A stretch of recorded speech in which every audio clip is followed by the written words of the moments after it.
Hello everyone. Today we will talk about how to fix the app of Magicplan. You will go to settings. Then we click on apps. After that you will search the app Magicplan and you will click. Then you will on force stop. After that you will go to storage. Then you will click on clear cache.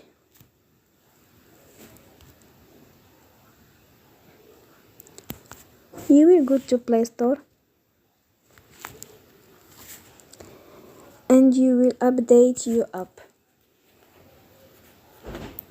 Don't forget to support us by like and subscribe. See you next time and thank you for watching.